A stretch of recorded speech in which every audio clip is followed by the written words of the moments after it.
വീണു എന്ന് കരുതിയിടത്തു നിന്ന് യുദ്ധക്കളത്തിലേക്ക് കൂടുതൽ കരുത്തോടെ തിരിച്ചുവരുന്ന ഒരു പോരാളിയുണ്ട് ഫുട്ബോൾ ലോകത്ത്. വിമർശകർ അമ്പെയ്യാൻ കാത്തിരിക്കുമ്പോൾ റെക്കോർഡുകളുടെ പുതിയ ആകാശം തൊട്ട് അവൻ മറുപടി നൽകും.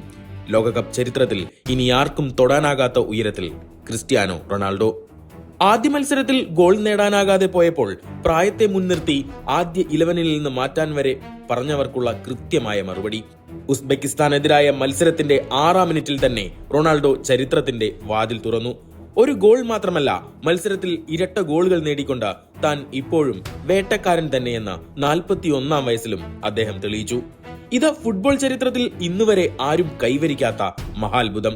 തുടർച്ചയായ 6 വ്യത്യസ്ത ലോകകപ്പുകളിൽ ഗോൾ നേടുന്ന ലോകത്തിലെ ആദ്യത്തെയും ഒരേയൊരു താരം ഇനി ക്രിസ്ത്യാനോ റൊണാൾഡോയാണ്. മെസ്സിയും 6 ലോകകപ്പുകൾ കളിച്ചിട്ടുണ്ടെങ്കിലും 2010-ൽ ഗോൾ നേടാൻ കഴിഞ്ഞിരുന്നില്ല. എന്നാൽ ഇവിടെ റൊണാൾഡോ ഒറ്റയ്ക്കാണ്, സ്ഥിരതയുടെയും അചഞ്ചലമായ സമർപ്പണത്തിന്റെയും കൊടുമുടിയിൽ. 2006-ൽ ലോകകപ്പ് വേദിയിൽ ആദ്യമായി ഗോൾ നേടിയ ആ 21 വയസ്സുകാരൻ പയ്യൻ കൃത്യം 20 വർഷങ്ങൾക്ക് ശേഷവും ഇതാ ലോകത്തിന്റെ നെറുകയിൽ നിൽക്കുന്നു.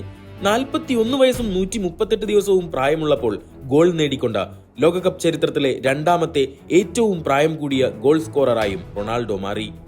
2 പതിറ്റാണ്ടുകാലം ലോക ഫുട്ബോളിന്റെ ഏറ്റവും ഉയർന്ന തലത്തിൽ തുടരുക എന്നത് അസാധാരണമായ പ്രൊഫഷണലിസം തന്നെയാണ്. 5 ചാമ്പ്യൻസ് ലീഗ്, 5 ബാലൻ ഡിയോർ, യൂറോ കപ്പ് കിരീടം, യൂറോപ്പ നാഷണൽ ലീഗ് കിരീടം.